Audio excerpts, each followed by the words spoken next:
This is where the fun begins.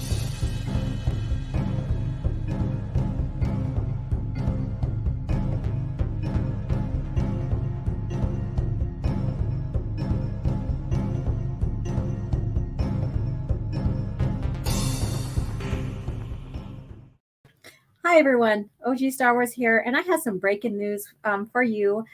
Bounty into Comics has shared a Facebook post by author Steve Perry, and he's the author of Shadows of the Empire, which is a beloved multimedia project, and it happens between Empire Strikes Back and Return of the Jedi. Now, he is critiquing and really giving harsh criticism to the Book of Boba Fett. Now, this is not uncommon to hear an author of the past EU criticize the direction Disney Lucasfilm has taken the lore and characters. So let's go ahead and take a look here on what is said and go further into what Steve Perry is saying here. So basically, and I'm not going to read this entirety of the article here. I'm just going to go through some of it. He criticizes the third episode of what he calls Boba Fett, and it does not set a high bar, and then it's better than the first two up to a point. At least there are bubbles rising in the Bacta tank. Wow. And then he goes on to say, of course, the idea of why should we show when we can, tell is still majorly evident. And so here is some example of one of the comics in the multimedia project, and this is Evolution 1. And then he goes on to say, reminiscent of the opening exposition of a not so well written, well made play, wherein a French maid and a butler come out on stage to explain to each other in a laborious detail all the background information the audience needs to know before the action starts. So that's harsh criticism right there. They're coming out. This is what's going to happen. Then we'll show you, instead of just going and fluidly working through the scenes and showing us what's going on. So they're doing a show and tell, or tell and show, I guess you can say. And I'm not going to go into the little bit that he talks about here. Here is his Facebook post here. And it's really long, and he really, really criticizes and puts some, I wouldn't, maybe venom into this. But he does give some praise. He praises about Black Kristan, whatever his name is, a pirate sounding name if I ever saw one. Seriously badass. He gives them that. So basically he is praising the Wookiee's name, but not the action of the Wookiee.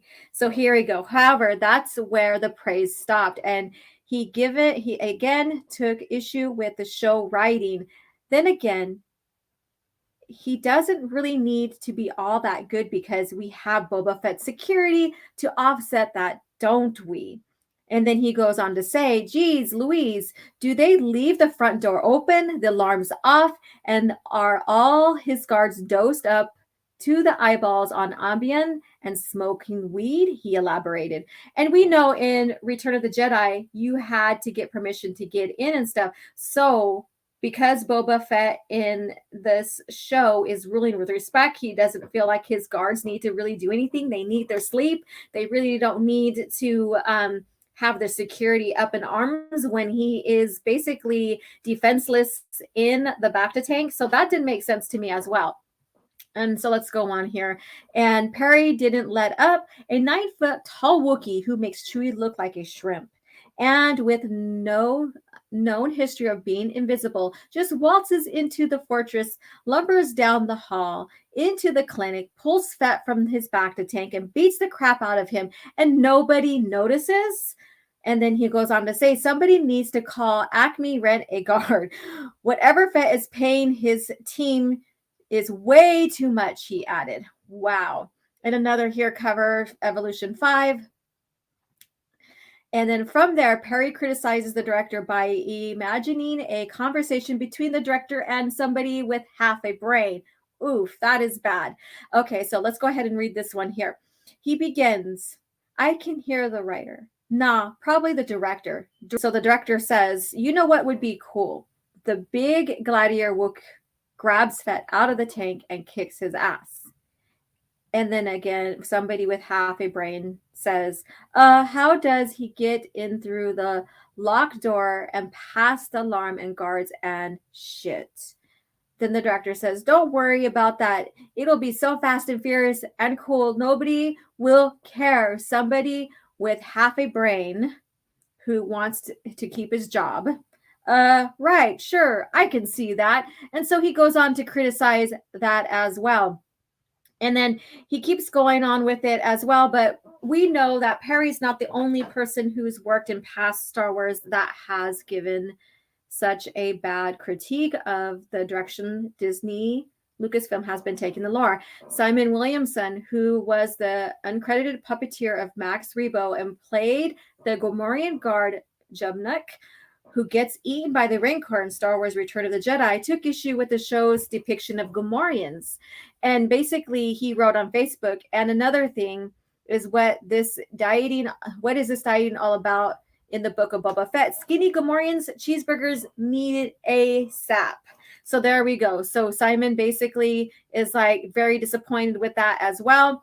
And then Toby, another one, Philpott, one of the puppeteers for Jabba the Hutt in Return of the Jedi, expressed his distaste for the CGI Hutts shown in the Book of Boba Fett by quoting Screen Crush Matt Singer.